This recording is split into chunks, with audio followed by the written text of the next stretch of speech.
అప్పుల బాధలు వెంటాడుతున్నాయా? అయితే 6 జేవిఆర్ వారి జాతిరత్నాలు ధరించండి. హాయ్ హలో నమస్తే, నేను మీ కట్ట కార్తీక్. జనసేన అధ్యక్షుడిగా ఆంధ్రప్రదేశ్ డిప్యూటీ సీఎంగా పవన్ కళ్యాణ్ అనేక సార్లు మీడియా ముందుకు వచ్చారు, మాట్లాడారు. కానీ ఏ రోజు అనేక సినిమాలు తీసినప్పటికీ సినిమా హీరోగా సినిమా ప్రమోషన్ కోసం పవన్ కళ్యాణ్ గారు ఒక ఇంటర్వ్యూ ఇచ్చింది లేదు, ఒక ప్రెస్ మీట్ పెట్టింది లేదు. చాలా సినిమాలు తీశారు, చాలా పెద్ద పెద్ద హిట్స్ పవన్ కళ్యాణ్ గారి కెరీర్లో ఉన్నాయి. కానీ ఒక సినిమా హీరోగా మొట్టమొదటిసారి హైదరాబాద్లో ప్రెస్ మీట్ పెట్టారు పవన్ కళ్యాణ్ గారు. మీడియాతో ఇంటరాక్షన్ ప్రోగ్రామ్ పెట్టుకున్నారు. ఇవాళ ఈవినింగ్ శిల్పకళా వేదికలో సినిమా ఫంక్షన్ ఉన్నప్పటికీ కూడా మీడియా మిత్రులను పిలిచి సినిమా గురించి మాట్లాడారు. AM రత్నంకి Andhra Pradesh film development corporation చైర్మన్గా మేము ప్రపోజ్ చేయబోతున్నాననేటువంటి విషయాన్ని కూడా చెప్పారు. సినిమా హీరోగా సినిమా ప్రమోషన్ కోసం పవన్ కళ్యాణ్ గారు ప్రెస్ మీట్ పెట్టాన్ని ఎలా చూడాలి? హరిహర వీరమల్లు సృష్టించబోతున్న సునామీ ఏంటి? ఆ సినిమా ఎలా ఉండబోతుంది? చాలా లాంగ్ బ్యాక్ తర్వాత వస్తున్నటువంటి పవన్ కళ్యాణ్ సినిమా పట్ల అతని అభిమానులకు ఉన్న అంచనా ఏంటి?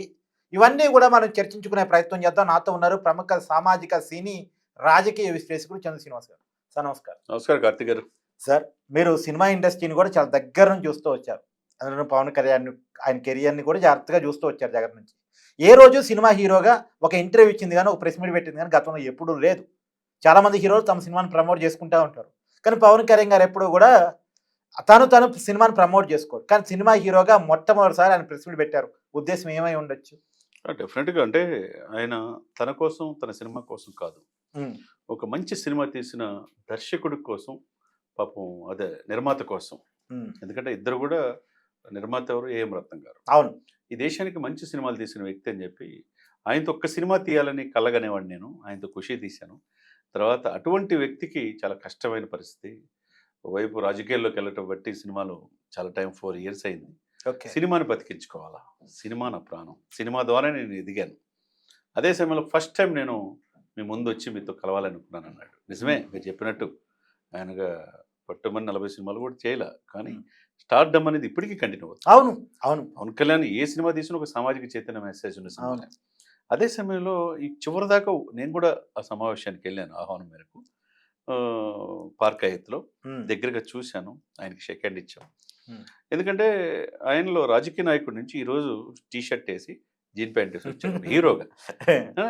చాలా మంది ఆయనకి సహజంగా పవన్ కళ్యాణ్ అంటే ఒక లవర్ బాయ్, ఒక యూత్ కనెక్ట్ అయ్యే ఒక ట్రెండింగ్. డెఫినెట్ గా యంగ్ జనరేషన్ కి అతను కరెక్ట్. అవును. మీరు నమ్ముతారా అండి, దాదాపు 100 పైన ఛానల్స్ వచ్చినాయి, 100 పైన కెమెరాలు ఆయన చుట్టుమట్టి. అంటే సాక్షాత్తు ముఖ్యమంత్రి, ప్రధానమంత్రి వచ్చినప్పుడు ఎట్లయితే మీడియా కవరేజ్ ఉందో, నేషనల్ మీడియా వచ్చింది మొత్తం. హిందీ, ఇంగ్లీష్తో పాటు తెలుగు మీడియా 100 కెమెరాలు ఉన్నాయండి. ఆయన అసలు చుట్టూ బంధించినట్టుగా, ఒకవైపు సెక్యూరిటీ. అయితే ఏదైనా కానీ అండి, ఆయన ఫస్ట్ టైం పార్క్ అయ్యలో ప్రెస్ మీట్ పెట్టడం, ప్రెస్ అందరికి కూడా మీరు ఈ సినిమా మంచి చారిత్రక నేపథ్యం ఉన్న సినిమా, నా సినిమా చూడండి నేను ఎప్పుడు అడగల, కానీ సినిమాని బతికించాలి, సినిమా మీద నా ఆధారపడే 24 క్రాఫ్ట్స్ హ్యాపీగా ఉండాలి, మంచి చారిత్రాత్మక సినిమా, మొఘళ్ళ కాలం నాటి పరిస్థితులు ఏంటనేది ఈ సినిమా స్టార్ట్ చేసినప్పుడు పార్ట్ 1, పార్ట్ 2 అనుకున్నాం. క్రిష్ తీసుకొచ్చాడు, మంచి లైనప్ తీసుకొచ్చాడు. క్రిష్కి ఉన్న షెడ్యూల్ రీత్యా ఈ ప్రాజెక్ట్ నుంచి వెళ్ళిన ఆ బాధ్యతని ఏఎం రత్నం గారు కుమారుడు జ్యోతికృష్ణ లండన్ ఫిలిం కోర్స్ చేశాడు, అక్కడ చిన్నతనం నుంచి తెలుసు, కసితో చేశాడు ఈ సినిమా అని చెప్పాడు. ఈ సినిమా కోసం పడిన కష్టం కూడా చెప్పాడండి. అర్ధరాత్రి 2 గంటల నుంచి షూటింగ్ స్టార్ట్ చేసేవాడు. మళ్ళీ దినచర్య డిప్యూటీ సీఎం ఉదయం నుంచి అని చూసుకోవాలి కదా. 2 నుంచి రాత్రి సినిమా, ఉదయం డిప్యూటీ సీఎం డ్యూటీ. అది అట్లా మంగళగిరి దగ్గరలోనే నా కోసం ఏఎం రత్నం గారు, ఆయనకున్న ప్యాషన్ని మన విద్యలో గొప్ప దర్శకుడు, గొప్ప నిర్మాత ఆయన మనం కాపాడుకోవాలని ఆయన ఆలింగనం చేసుకోవడంతో పాటు నా పరిధిలోది కాబట్టి ఆంధ్రప్రదేశ్ ఫిలిం డెవలప్మెంట్ ఉభయ రాష్ట్రాలు బాగుండాలి, సినిమాలు బాగుండాలి, వాళ్ళ సమస్యలు పరిష్కరించాలంటే ఆంధ్రప్రదేశ్ ఫిలిం డెవలప్మెంట్ కార్పొరేషన్ చైర్మన్గా ఈయన ఉంటే బాగుంటుందని నేను రిఫర్ చేశాను. త్వరలో అవుతాడని చెప్పాడు. ఆయన చేస్తే ఇంకా కాకపోవడం ఉంది, ఆయన పరిధిలోది అది, అంతే కదా డెవలప్మెంట్. అది ఒక మంచి బూస్ట్గా మనం చూడాలి. As a simple man A M Ratnam గారు కూడా ఈ సినిమాని చాలామంది విమర్శలు, ఆయన కళ్ళమని నీళ్ళు పెట్టించారు కొంతమంది. చాలా ఈ సినిమా ఆడిద్దా అని చెప్పేవాళ్ళు. ఫస్ట్ 3 నిమిషాలు ట్రైలర్ చూస్తేనే అర్థమైంది ఈ సినిమా ఏ రేంజ్లో ఉంటుందో. సరే, ఇంకో మాట, మీరు ట్రైలర్ గురించి చెప్పారు కాబట్టి, పవన్ కళ్యాణ్ రాజకీయ నాయకుడిగా సక్సెస్ అయ్యాడు, అంతా ఓకే. కానీ ఆయన సినిమా కోసం ఆయన అభిమానులు చాలా కాలంగా, చాలా లాంగ్ బ్యాక్గా వెయిటింగ్. వాళ్ళ అంచనాలు తగ్గట్టు ఉంటుందా అంటే? డెఫినెట్గా 100% ఉంటుందండి. ఎందుకంటే ఆయన ఒక మార్షల్ ఆర్ట్స్ నేపథ్యంలో ఒక విద్యా న్యాసం ఉందంట 15 నుంచి 20 నిమిషాలు సొంతగా తనే డిజైన్ చేశాడు. అటువంటి 4-5 ఉన్నాయి. తర్వాత పాటలు అద్భుతంగా వచ్చినాయి. తర్వాత హిందూ సనాతన ధర్మం అనేది తీసుకున్నాడు. మొఘల్ కాలం నాటి వాళ్ళ పెత్తందారి వ్యవస్థ ఎలా ఉండేదో చూపించాడు ఈ సినిమాలో. మనిషి చాలా చక్కగా అంటే రాజకీయాలు వచ్చినంత మాత్రం సినిమాలు మర్చిపోవాల్సిన అవసరం లేదు. నటుడు బై భర్త ఉంటాడు కదా లోపల. ఎన్టీఆర్ ఉన్నారు, ముఖ్యమంత్రిగా ఉండి కూడా సినిమా తీశాడు. ఎంజీఆర్ అట్లా ఉన్నారు కదా. కాబట్టి పవన్ కళ్యాణ్ ఈ డిజర్వ్డ్. కాబట్టి ఆయన ఏంటంటే అద్భుతమైన ఫ్యాన్ బేస్ ఉందండి ఆయన్ని. ఆయన చెప్తే వింటారు. ఇప్పుడు ఆ రోజు 2 సంవత్సరాల క్రితం కరెక్ట్గా మనం చూసుకుంటే జగన్ నేను అధపాదంలో దొక్కపోతే నా పేరు పవన్ కళ్యాణ్ కదా, నా పార్టీ జనసేన కదా అని చెప్పి చేశాడు. ఇప్పుడు దీంట్లో ఇప్పుడు డైలాగ్ ఏంటండి ఈ సినిమాలో, నేను రాకూడదని చెప్పి చాలా మంది అనుకున్నారు, నేను రావాలని మొక్కున్నారు, వీరమల్లు చెప్పింది వినాలి అన్నాడు. అంటే ఏంటి, ఈ సినిమాతో హిట్ కొడుతున్నాం అనమాట. ఆయన చెప్పిన దాన్ని బట్టి డెఫినెట్గా ఈ సినిమా హిట్ అవుతుంది, చరిత్రలో నిలిచిపోద్ది అనేది ఇండికేషన్గా మనకి స్పష్టంగా కనపడుతుంది. సరే, ఇంకొక విషయం, సహజంగా ఈయనంటే రాజకీయంగా నచ్చిన వాళ్ళు ఈ సినిమా రిలీజ్ కాగానే ఒక నెగిటివ్ ట్రోల్స్ మొదలుపెట్టే ప్రయత్నం ఖచ్చితంగా చేస్తారు.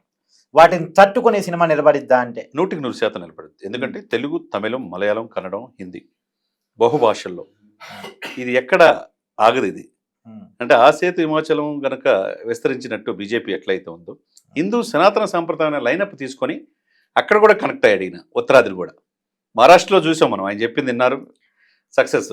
తర్వాత తమిళనాడులో చూసాం, కేరళ చూసాం, కర్ణాటకలో చూసాం. ఎక్కడికి వెళ్ళినా విశేషంగా ఫ్యాన్ ఫాలోయింగ్ ఉంది. దీంతో పాటు అడిషనల్గా ఆర్ఎస్ఎస్, బీజేపీ, విశ్వ హిందూ పరిషత్, హిందూ సంఘాలన్నీ కూడా ఆయన అమ్మటుండే. కాబట్టి చారిత్రక నేపథ్యం ఉన్న సినిమా చరిత్ర చెరిపితే చెరిగేది కాదు సార్ కార్తీక్ గారు, మీకు తెలియంది కాదు. హిస్టరీ ఎప్పుడు చెప్పుకొని మన నెక్స్ట్ జనరేషన్ కూడా బతికుంటుంది. అది మనం చెప్పుకొని మన ఇన్స్పిరేషన్ ఒక భగత్ సింగ్, ఒక ఝాన్సీ లక్ష్మీబాయి, ఒక తాంతియా తోపి, ఒక మహాత్మా గాంధీ, ఇటువంటిది. తర్వాత అశోకుడు చెట్లు నాటాడు. ఆ తర్వాత జనరేషన్ రాని మన కన్నిగంటి హనుమంతు కావచ్చు, దుగ్గిరాల గోపాలకృష్ణ కావచ్చు, పింగళి వెంకయ్య, మన జెండాను రూపొందించి ఇటువంటి చరిత్రలో చెరిపోవు కదా. అట్లనే మొఘళ్ళ కాలం నాటి హిందూగా బతకాలంటే పన్ను కట్టారనే లైనప్ తీసుకున్నారు చూసారా. ఒక ఫిక్షన్ పాత్రలో ఆయన దాన్ని సనాతన ధర్మం కోసం పోరాడే యుద్ధ వీరుడు పాత్రలో హరిహర వీరమల్లుగా 100% 100% సక్సెస్ అయ్యే అవకాశం స్పష్టంగా కనపడుతుంది. సార్, మరి ఈ సినిమాకి ఇంత టైం ఎందుకు పట్టింది అంటే ఏం చెప్తారు? డెఫినెట్గా సార్, సినిమా అంటే ఈ రాజకీయాల్లో 2 సార్లు కరోనా వచ్చింది.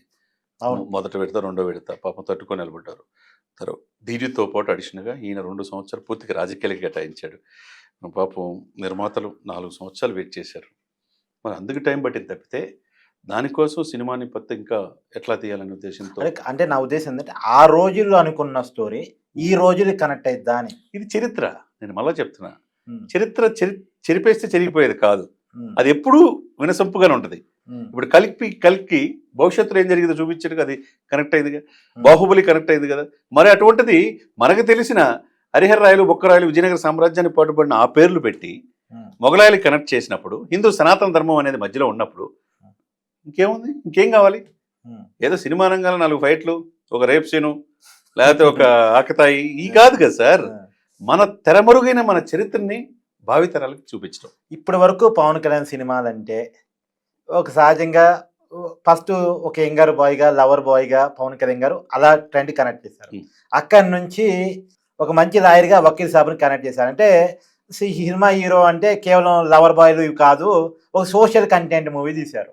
ఇప్పుడు ఒక చరిత్రకారుడు, ఒక యుద్ధ వీరుడు పాత్ర నటిస్తున్నారు. ఈ వేరియేషన్ని జనం ఎలా రిసీవ్ చేసుకుంటారు అంటే? తప్పకుండా రిసీవ్ చేసుకుంటారు. ఎందుకంటే అతనిలో అన్ని యాంగిల్స్ ఉన్నాయి సార్.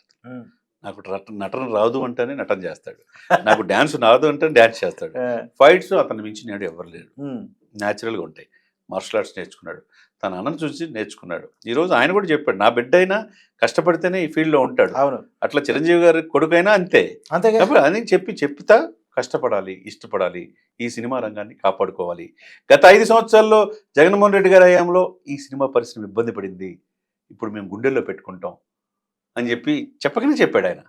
కాబట్టి సినిమా పరిశ్రమ అనేది పూర్తిగా అక్లింపు చేసుకున్నాడు. కాబట్టి డెఫినెట్గా ఈ యొక్క చారిత్రక నేపథ్యం ఉన్న ఈ సినిమాని విఎఫ్ఎక్స్ పనుల్లో దాదాపు ఇంటర్నేషనల్ సంస్థలు అప్పచెప్పారు. నెక్స్ట్ లెవెల్లో ఉంది, ట్రైలర్ లెవెల్లో గూస్ బంప్స్ లాగా ఉంది. డెఫినెట్గా ఈ సినిమాని ఆదరిస్తారు. పవన్ కళ్యాణ్ డ్యాన్స్, డైలాగ్స్ తప్పకుండా ఆయన స్వయంగా పాట పాడాడు, డైలాగులు కూడా ఉన్నాయి. ఎంఎం కీరవాణి గారి సంగీతం, బాబీ డియోల్ విలన పాత్రలో, జహంగీర్ పాత్రలో, అదే మొఘల్ కాలం నాటి చారిత్రాత్మకమైన పాత్రలో, ఔరంగజేబ్ పాత్రలో ఈయన బాబీ డియోల్ బాగా చేశాడు కాబట్టి ఇంకో నిధి అగర్వాల్ హీరోయిన్ ఒకళ్ళు కాదండి, అందరూ కూడా చాలా చక్కగా ఈ సినిమాని కష్టం పెట్టి ప్రాణం పెట్టి తీశారు కాబట్టి ఈ సినిమా బతకాలి, ఈ సినిమా ఆడాలి. ఒక మాట, గోకులం సీత, అక్కడమ్మాయి ఇక్కడ బాయ్, అక్కడమ్మాయి ఇక్కడ boy first cinema, Gokulam Seetha, తర్వాత తొలి ఖుషి, ప్రేమ, ఈ అన్ని ఒక రేంజ్. తర్వాత గబ్బర్ సింగ్, వకీల్ సాబు ఇదొక రకం. ఇప్పుడు ఇంకొక వైవిధ్యం. ఎలా చూడాలి పవన్ కళ్యాణ్ పాత్రలో ఉన్నటువంటి వైవిధ్యం? తప్పకుండా అండి. ఇప్పుడు ఏదైనా చేయగలిగిన నేర్పరి ఆయన. ఈ దేశం పట్ల ఒక సమగ్రమైన అవగాహన ఉన్న వ్యక్తి, ఎక్కువ చదువుకోవాలి కానీ పుస్తకాలు చదివాడు. ఇప్పుడు ఈ చారిత్రక నేపథ్యం ఉన్న సినిమాని అతనికి ప్రజలు చూస్తారు, కనెక్ట్ అవుతున్న ఉద్దేశంతోనే కదా ఇంత డ్యూరేషన్తో 4-5 సంవత్సరాలు కష్టపడింది. 2 years తర్వాత మేకప్ వేసుకొని సినిమా తీస్తున్నాడు, ప్రజలు ఎదురు చూస్తున్నారు. మీరు అన్నట్టు ఆయనకి ఒక రోజు ముందే థియేటర్లో టికెట్ల రేట్లు పెంచుకోవడానికి ఏపీలో పర్మిషన్ ఇచ్చారు, తెలంగాణలో ఇచ్చారు. ముందు రోజు 12:30 తర్వాత షో పడుతుంది. డెఫినెట్గా 1 weekలోనే ఆయన కలెక్షన్ వచ్చేస్తుంది. ఇంకా ఆయన స్టార్డమ్ అంత ఉంది సార్.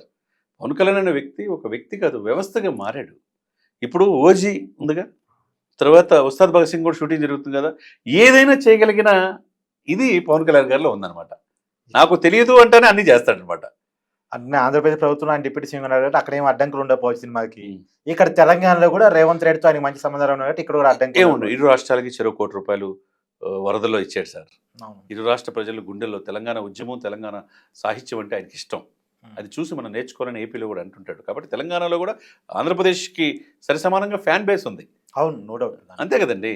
2 రాష్ట్రాలు అన్నదమ్ములాగా విడిపోయినా ఒకటే. కాబట్టి ఈ 2 రాష్ట్రాలే కాకుండా దక్షిణ భారతదేశంలోతో పాటుగా ఉత్తర భారతదేశంలో కూడా ఈ సినిమా రికార్డులు సృష్టిస్తుంది అనడంలో ఎటువంటి అతిశక్తి లేదు.